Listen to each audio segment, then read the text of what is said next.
heated workouts. I think they are kind of overrated. Luxury gyms. The 75 hard challenge. Whoa.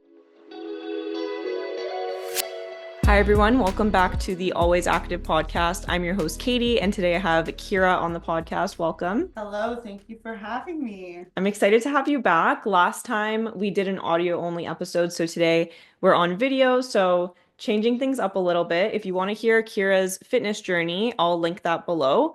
But today we're talking about health and fitness trends and whether we think they are over or underrated. I'm so sorry. She's psyched. So without further ado, let's get psyched to move.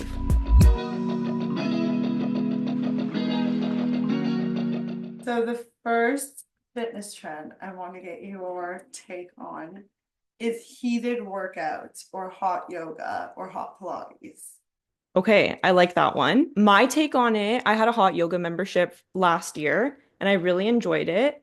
And just disclaimer on all of this, I'm really not going to be bringing any science to the table because I haven't done my research, so I can't really support anything with the scientific evidence or benefits. But I would just say from my experience doing hot yoga, I really enjoy the atmosphere and I feel like it helps me to get into the poses better. Like it helps with flexibility, relaxation, and it just feels good to be sweating while doing the hot yoga.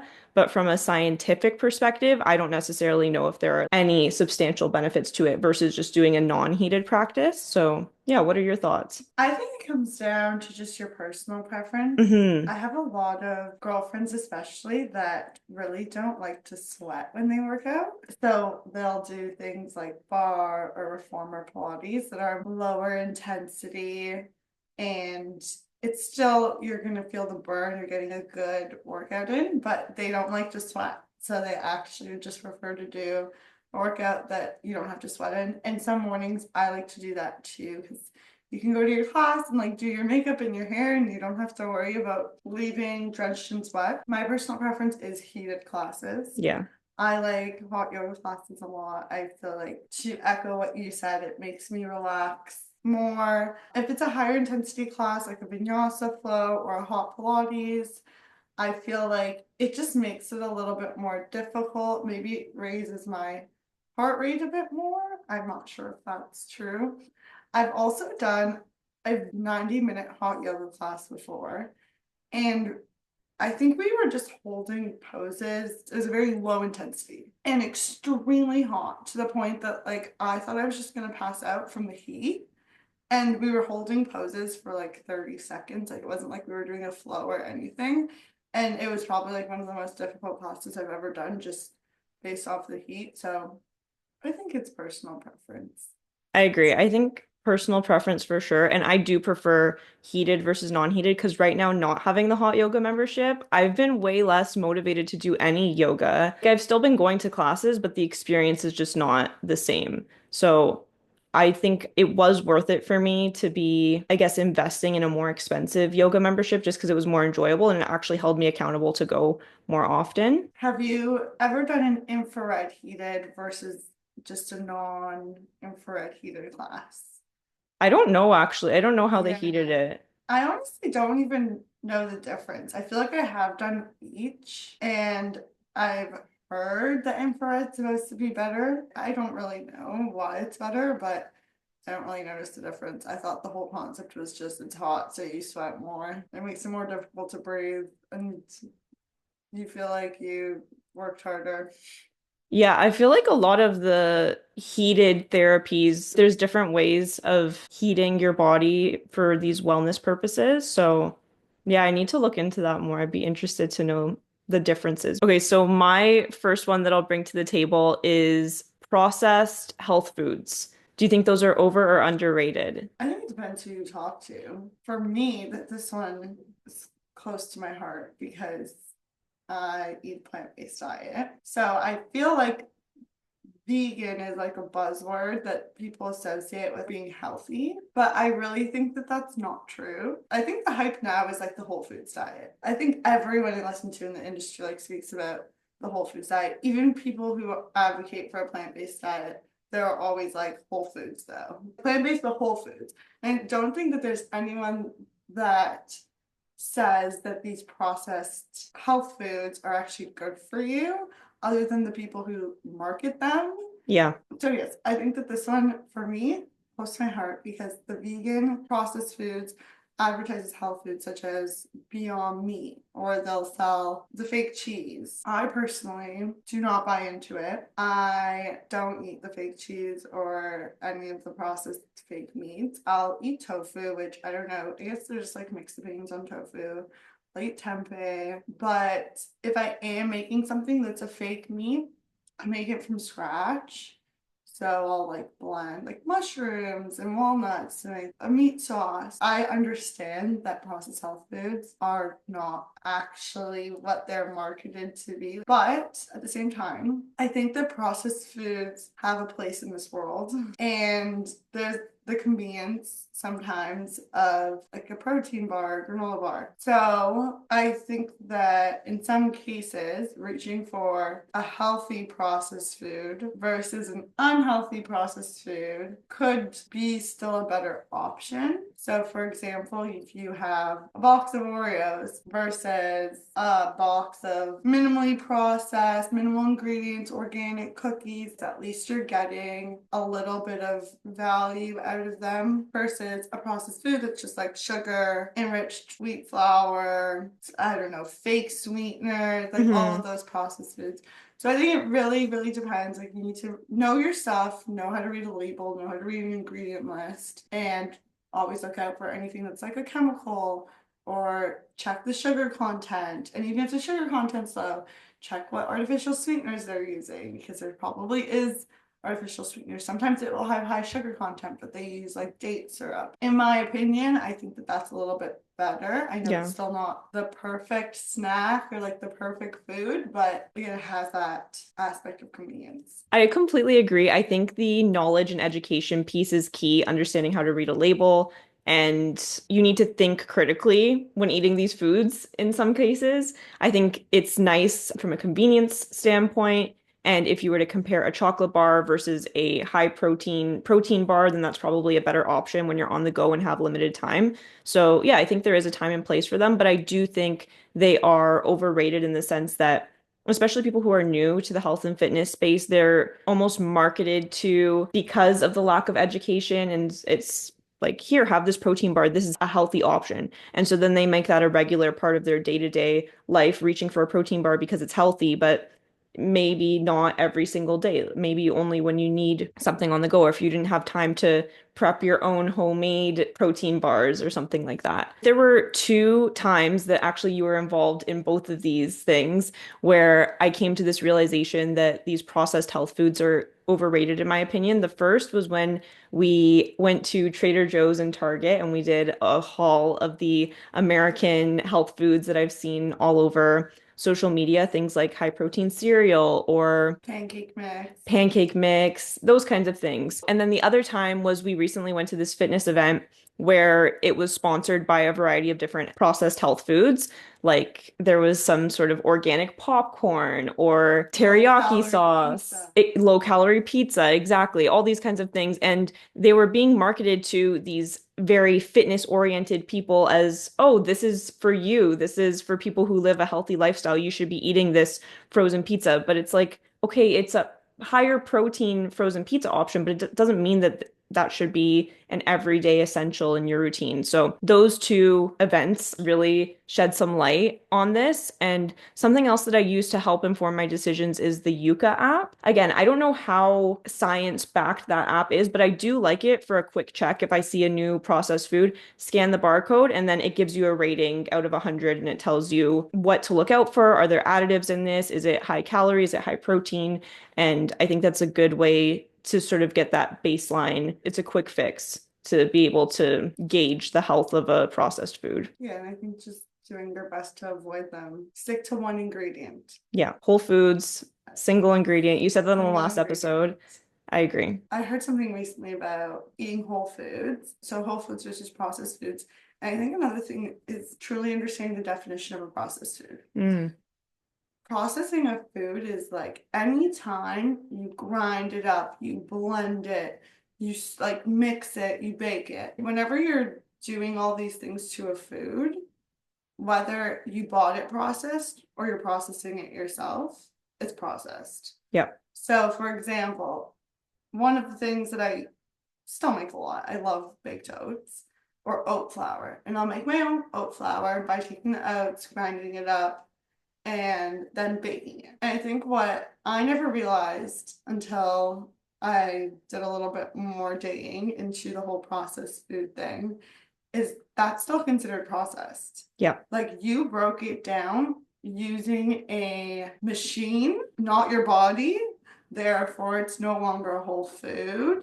Okay. And it's still one ingredient. Like it's definitely better than taking like enriched bleached wheat flour from like a bag and then doing all like it's less processed than that, but it's still processed. If you ate an oat in its whole form, your body has to do more to digest it. You have to chew it more. It's gonna take your body longer to process it, which is gonna keep you fuller longer.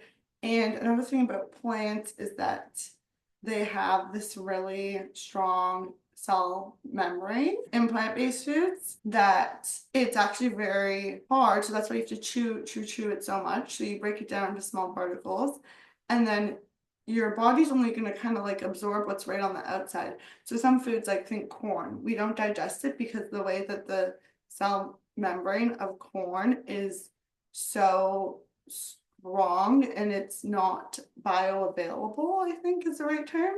So you actually don't really absorb anything from corn. But if you were to take corn and grind it up into corn flour or corn starch, well, now you've made it bioavailable. So now you're gonna absorb more of it. And it's definitely good in some cases, like if you want to absorb more, but if you want to stay full without having like these massive spikes in your blood sugar, you don't want to have like all the calories absorbed from it. All to say that even when you think you're not eating a processed food, like if you're eating oat flour, you think like this is not processed, this is so healthy. That's what I used to think, at least. Again, it comes to like how informed are you? Are you really understanding what you're putting into your body? And like maybe there's such a thing as too much information. But it did kind of like open my eyes to like, okay, like maybe it's better I just eat oats in their whole form, like instead of grinding them up all the time. And that way I'm not processing them and then they're essentially turning them into like a more processed food. Yeah, that's very interesting. And that's something that I've actually never heard or been informed of myself. It's only you who recently taught me about this. So, yeah, something that I'm interested in learning more about. And sort of like you said, at the end of the day, oat flour is better than some processed, enriched wheat flour, whatever the Right. ingredient is. But the less processed, the better. I agree with that. It's your turn now. Okay. Cheat meals. Okay. I actually have very strong opinions on this Me one. too. Okay. So, in my opinion, I think cheat meals, they place a label on food as good or bad. And I don't like this good or bad food dichotomy. I know you have strong opinions on this as well, actually, maybe in a different way.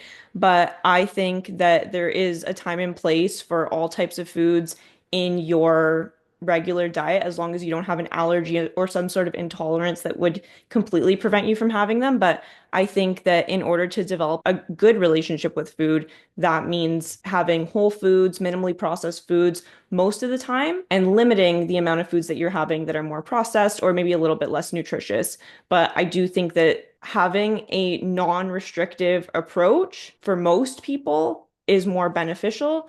And if that means having a quote unquote cheat meal, that is totally fine, but I don't like placing that label of a cheat meal. For example, I went to a wedding last night. I definitely overconsumed food more than I normally would. I'm still mindful. I didn't overindulge to the point of feeling unwell or anything like that. But some people might say, oh, it's cheat day. Like, I'm just going to let myself go completely. But I just said, I'm going to enjoy myself tonight. And then tomorrow I'll resume eating as normal. So I think you should include cheat meals, but I don't like labeling them as cheat meals. What are your thoughts? So when I refer to cheat meals, I'm thinking of those people that eat like a 10,000 calorie meal like once a week. And they're Okay. like I don't know, for some reason my brain went to like, I've seen videos of gym people, they'll just eat like four McDoubles, all those fries. Like, I don't know, that's what I thought of. Yeah. But I think my take on that is overconsumption, no matter what it is just a bad eating practice. I think you should always only eat until the point when you're full or until the point where you're not enjoying it anymore.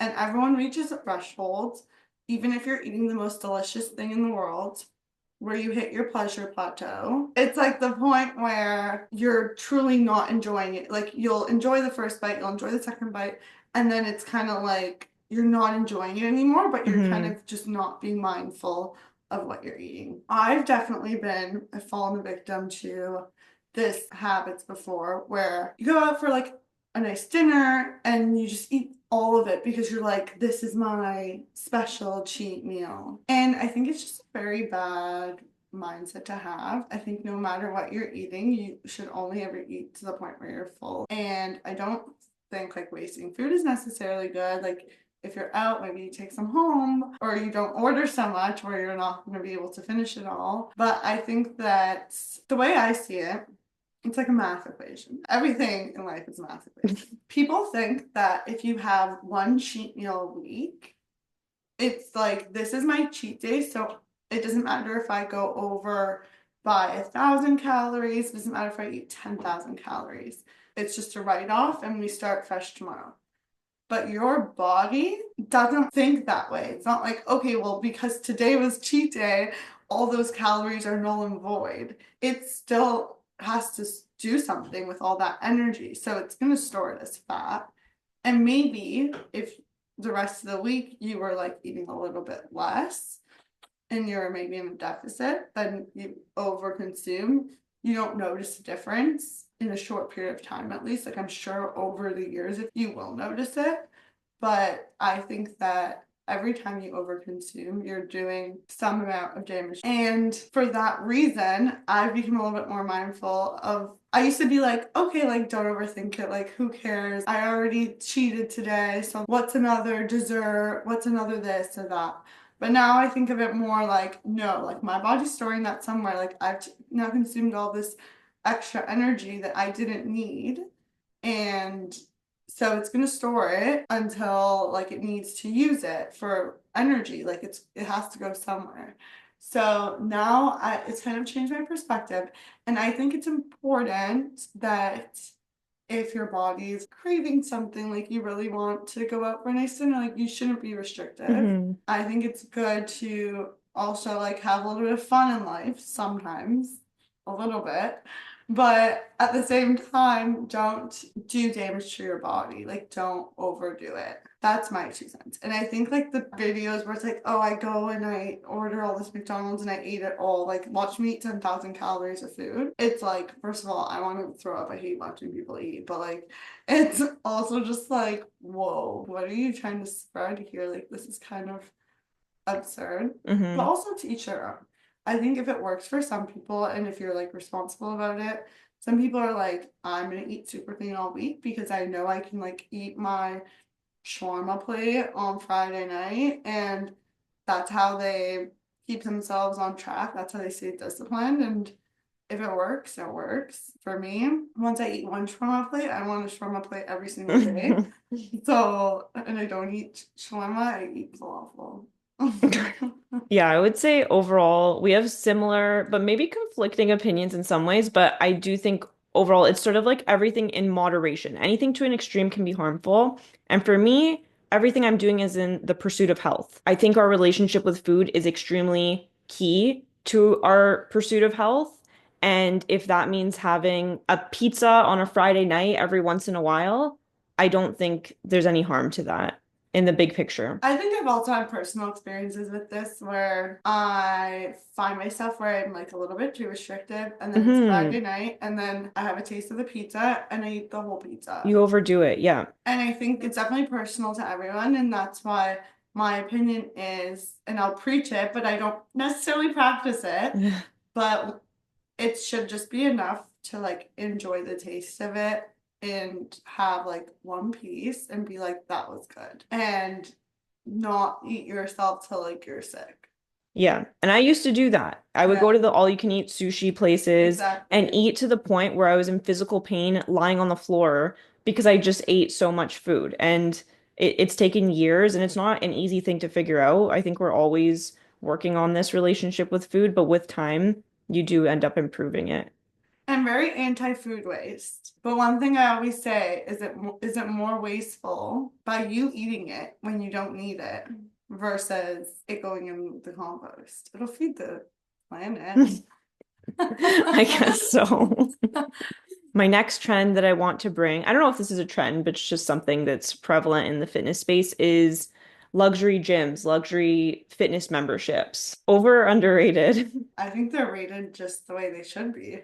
Okay, expand. So I've had some luxury gym memberships, not for extended periods of time because they're definitely very expensive. But I think that one, it helps motivate you. So if you're the type of person that is very like, I need to get my money's worth, which is a little bit the way I am, I will go like every single day and I'll love every moment of it. I think it also depends on the gym because some luxury gyms are luxury in theory, but then you go and you're like, the classes aren't that good. The facilities are nice, but it's overly busy all the time. Mm, And so I think it really depends on the gym itself. But I think if you are the type of person that, let me put it this way, look at your budget, look at your expenses. If you're spending $300-400 a month on restaurant foods, alcohol, clothes. And this is how I kind of justified the cost of my luxury gym memberships. If I could just cut those expenses out and replace them with something that's good for me, then I should be putting it towards something that is good for my health. And maybe it'll keep me busier so I can spend my Friday and Saturday nights at my luxury gym hmm. and going for workout classes. Like I think that for me, I really do enjoy that atmosphere. I think it motivates you. And sometimes what's included in these memberships is like such great value. Like Mm. it's really good value if you use everything that's included. Well, also, Um, if you compare the value of the luxury gym example that has classes, a gym, a pool, a sauna, all of these different amenities versus sometimes the value of a place that'll just offer classes. It's like, well, if you weigh those out, I might as well get the luxury gym membership because it's basically the same price and I'm getting way more and if you value. even use it all, Hmm. like I'll go do the sauna cold plunge at one facility and then I'll go do classes at another one. So if I add up the cost of everything that I'm doing and then maybe I like go to a pool somewhere else, you add up all of those expenses. Mm. Maybe it was better to just bundle them all into one gym. Yeah. It also depends what you're trying to get out of it. Like I don't spend as much money now on a gym membership because I have a gym in my building, so I can just go work out there and I'm already paying Hmm. rent. So I actually am already paying for it. Yeah. It's in there, it's factored in. So I'm not going to go spend extra money when I don't need to in some cases. But then sometimes I find I get into these funks where I'm a little unmotivated. I feel like I haven't been keeping up with my workouts. I feel like I've been spending a lot of time socializing, being like unproductive. I feel like I'm Hmm. like a little bit less disciplined with my time. And so I'll just say, okay, like let me just go for a gym, like let me sign up for a month and just walk in. And I find that that usually works for me. It's interesting too because you're one of the few people I know who doesn't have like a home gym that you go to all the time. You're sort of always cycling through different memberships for a month or two at a time Yeah. versus a lot of people will just commit to the year and be like, this is where I'm going for the whole year.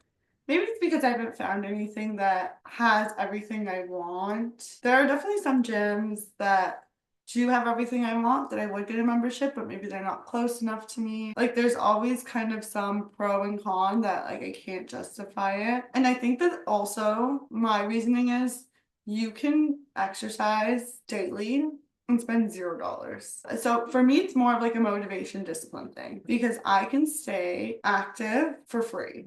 Yep. I can go for a walk. I can sit in my room and do jumping jacks. Like I could just do 100 sit-ups every day. I could do 100 burpees. We don't We recommend that all, one. I think I tore some muscles in my chest, but it's possible to stay active and spend no money. Yeah. So I think that's what I always go back to is like in the summer, like I can just go for runs. Like running Hmm. is free. Or like going for walks, going to my gym, like there's dumbbells at the gym. I can still do all the same workouts. sometimes I find it difficult to justify it because I know that I sometimes can just do those same workouts I can get at a studio at home, and I'm like, I don't know if it's worth it. But then if you want to have that like community aspect to it, I think that's a big thing too that I haven't experienced, and I started to feel it sometimes when I was consistent at the same gym.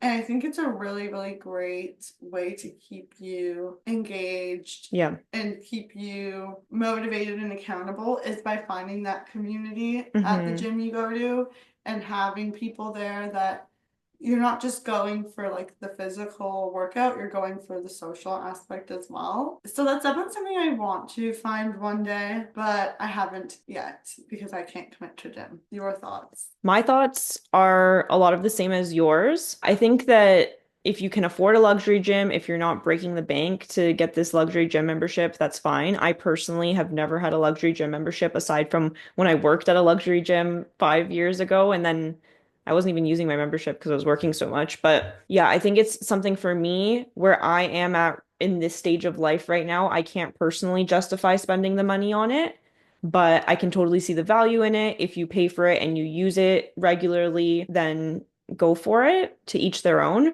But if you can't afford it, don't let that discourage you from being active at all because, like you said, there's lots of free ways to exercise. There's lots of discount gyms, regular price gyms that aren't luxury. So that's my take on it. I think they are kind of overrated, especially because a lot of times once you get there, you realize that there's not all that they're made out to be. But all in all, if you want to pay for a luxury gym, go for it. My next trend, the 75 hard challenge. Whoa. Okay. Did you know I'm starting that tomorrow? No, why are you doing it? I have a lot of reasons, and I'm actually that will be the next episode of the podcast is talking about my prep for it, how I'm planning to do it. I'm doing 75 soft though. Yeah, I'm Tell me actually your take and then I'll tell you mine. yeah, I'm actually really excited to do it. I think I've always had this negative perception of it because of other people's review videos that I've watched and people's experiences. But I actually have a few people that I know personally who have done it, and they've explained to me a lot of the benefits that they've experienced. And I think there's something to be said for holding yourself to something for 75 days and just challenging yourself. I'm actually really excited to do it. I'm modifying the rules a lot. For example, one of the rules would be to take a progress photo every day. That's not something that is personally meaningful to me. I'm going to change it to write a journal entry about my experience every day. So, sort of playing with the rules. That's why it's 75 soft rather than 75 hard, because I do have opinions on that. I don't think that's very sustainable, but yeah, I'm excited to do it. And that's sort of my motivation for doing it. What are your thoughts? I think that life is hard. Yes. So by saying let's make it 75 hard days, it's like a weird, I don't know. I understand, like I want to challenge myself. I want to see if I can commit something for 75 days. I think you should just commit to something for yourself for the rest of your life. I think it's about having a long-term, sustainable, healthy lifestyle. For someone who's really trying, but see, okay, I was gonna say for someone who's really trying to make a big, big change in their life, I can see the value, but I actually don't see the value for those people either. Because if you are, so No, I'm I also think it's clear. less valuable for those people because you're going from 0 to 100. Yes. I feel like I've known I've been going to start it tomorrow for the past several weeks, and I've already been implementing a lot of the habits leading up to it because I'm like, oh, well, after the challenge is over, I want to continue these habits, so I might as well start them now. Yeah. And I don't know the exact rules off by heart, but I know it's like 2 workouts a day, no alcohol. What else are like that? Read a Follow a book. diet, kind of ambiguous. I think 10 pages a day of a nonfiction book, progress photo every day. There's probably a couple others that I'm forgetting, but I think there's better ways to introduce like good habits like that. mhm. I think it's something that you can sustainably do for your whole life. Like Yeah. the 75 hard. And I'm speaking from personal opinion because I already do most of these things. Yeah. So to me, I'm like, it's really not that hard. Once you integrate it into your lifestyle Yeah. and once you're used to it, it's like I work out for probably 2 hours a day. Yeah. Like not dedicated workout, but I probably do an hour a day dedicated, and then plus I do walking every Walking. day. Hmm. So probably 2 hours a day. And then I try to read or listen to an audiobook every single day. I listen to at least a podcast every day. So I think like turning it into a challenge and making people like selling people this false hope that you're going to make some major change in your life by doing this for 75 days. It's like, well, what are you going to do on day 76? Hmm. Like, skip it all up? Like, you're like, okay, that was fun. Now back to business as usual. Like, Yeah. I think that there's better ways to have a challenge that turns it from, like, let me turn my life around in 75 days. And week one, let me start by going to the gym for 0 minutes a day and just showing Just show up. up. Yeah. Like, there's so many better ways that are like proven scientifically to actually help you build habits. And I don't know if anyone has done this challenge and had a good experience with it long term, but I've even done these like little fitness challenges myself where I'm like, I'm gonna go. Oh, you did the reformer I did Pilates. reformer Pilates. I did 30 days. And did I keep up with it after that? No. Maybe sometimes you're actually doing damage to your body by like overdoing it. And then maybe you're setting yourself up for failure when you fall back into a bad habit because now your body's like, why aren't you burning as many calories every day? Why did you stop doing that? Why did you stop eating as much? Like, why are you eating unhealthy food? It's like a shock. That's That's what. interesting. I think, yeah, I haven't done very many challenges before. I did the 30-day 10,000 steps a day challenge last year. Mhm. And actually, I feel like, well, first of all, completely scrapped that habit. And that's why I want to do the 75 hard because it'll motivate me to get my daily walks in again. But the mindsets that I learned from that experience, I've carried through with me until this day. For example, one of the things that I found was, okay, I didn't walk 10,000 steps every single day, but over 30 days, I averaged 10,000 steps a day because some days I walked significantly more, some days I walked significantly less, but on average, it was 10,000. I think that was such a key learning that I've taken to every aspect of my journey is the average is more important than the day to day because some days you are going to be sick and you literally can't Mhm. work out. Or some days you have to, when I did that challenge last year, I went to a wedding. I didn't even wear my Fitbit that day because I didn't want to ruin my outfit, right? So all that to say, I think there is value to doing these short-term challenges, but you need to have the right mindset going into it and you need to think big picture after this challenge, what am I going to take away that I will actually apply going forward? And I feel like a new lesson I've started to learn recently is the importance of rest and recovery. I think that if you're tired, you should listen to those cues that your body is telling you. Like some mornings I wake up and my body's just like fatigued. Hmm. Like my muscles hurt. And it's like there's no rhyme or reason to it. I really don't know why. Maybe I didn't get enough good sleep the night before. Maybe it was something I ate. Maybe it's like my body's fighting off an illness. Like I really don't know why. But then I'm like, no, get over it. Like, get it together. Get to the gym. Get to work. Like, you need to stay on track. And I think recently I've started to realize like that's not what I should be doing. I think Hmm. you need to like listen a little bit more. And I know I said it last time, my body is telling me I shouldn't listen to it. And I think in some cases I shouldn't. But I think in some cases, if I listened to it better, if I became better at listening to it, then it would stop telling me to do the wrong things, or I would start to realize it wasn't telling me to do the wrong things. So yes, I think I've really started to realize like rest and recovery. Like you said, if you have a 75 hard challenge and you're feeling sick one day, or like you're feeling burnt out, you're exhausted, you shouldn't push yourself through that. I Yep. think you should take the time to say, okay, I've overdone it and I need to rest. Hmm. And sometimes squeezing too much stuff in, like we only have so many productive hours in a day, Hmm. and trying to do so much, something's gonna give.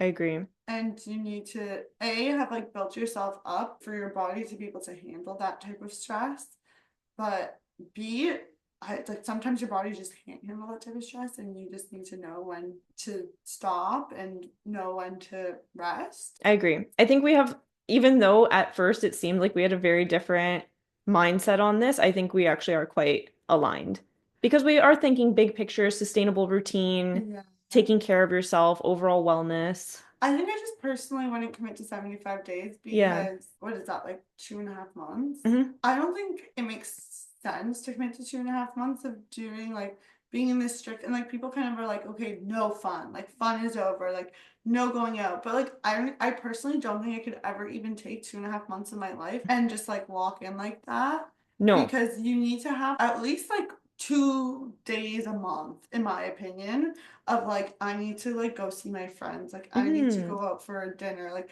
I need to go do something fun just to like break things up. And I think that taking that approach of let me just break things up and know when to do it versus I'm gonna lock in for 2.5 months and then I'm gonna feel like I now need to like let loose and go on a bender. And I don't think that that's, again, it's not sustainable. And Hmm. then like what are you gonna do? Miss out on maybe there's like an important event you have to go to and you're gonna miss out because you committed to this like 75-day hard that you're gonna fall off the wagon after 75 Hmm. days anyways. So you're gonna miss out on something that not like miss out like it's the end of the world to like not attend something, but if there is something important you want to do, you shouldn't have to avoid it because of this like weird, I don't know, like lingering, like I'm doing this challenge though. Yeah, which is like, who cares? It's just, it's a challenge. Like, what Yeah, does that even mean, right? yeah, But I agree. And this had come up. Do you remember when the winter arc trend was going around back yes. in October? And the titles of videos that I was seeing were things like disappear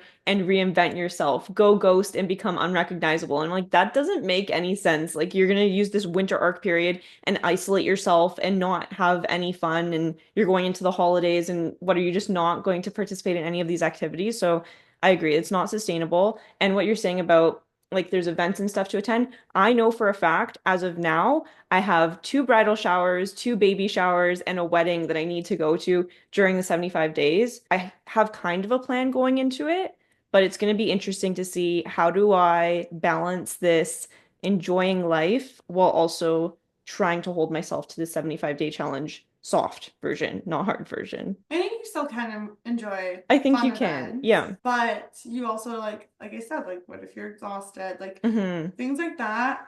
And I think it depends on the person too. Like some people really like you get energized by being in social settings. I think both of us are a little bit more like we get a little bit drained being in a Hmm. social setting, and like you want that time to recover, like you need some downtime around that. And so what like what's your day gonna look like?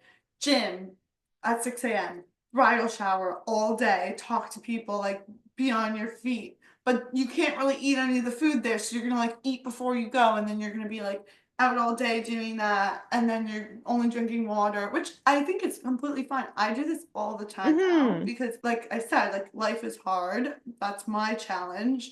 It's not about like 75 hard. It's like my whole life's gonna be hard. Like pick and choose which days you're gonna take to like have your fun, but Hmm. then like still be able to attend events like that without eating and drinking and having like a whole cheat day and like falling off your routine. Hmm. So, but like then maybe it means you have to compromise something like you don't have time to do your second workout. Or like you Hmm. run your feet all day, like you don't have time to do your 10,000 steps, but Exactly. you can still go to those events, stick to a lot of those guidelines, stick to your diet, like stick to not drinking and go to bed at a reasonable time. Like Hmm. you can still like enjoy yourself without having to partake in all these gluttonous behaviors.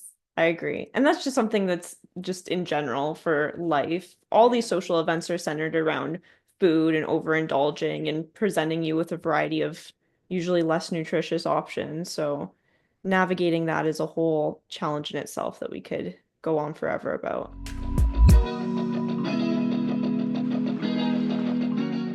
All right. Thank you so much for listening to today's episode. I hope you enjoyed hearing our takes on these different trends. We didn't get through a ton of them, but I think the ones that we did talk about, we had a lot to say clearly. So if you want a part two, we can definitely do a part two at some point. Book me in. I'm booking for August. August. All right, stay tuned for August and we'll do our part two. I'd love to hear your thoughts on the trends that we mentioned. And also, if there are any trends actually that you want to hear in the part two, let us know in the comments. Thank you for coming on today. Thanks for having me. We'll see you all in the next episode. Bye, everyone. Bye.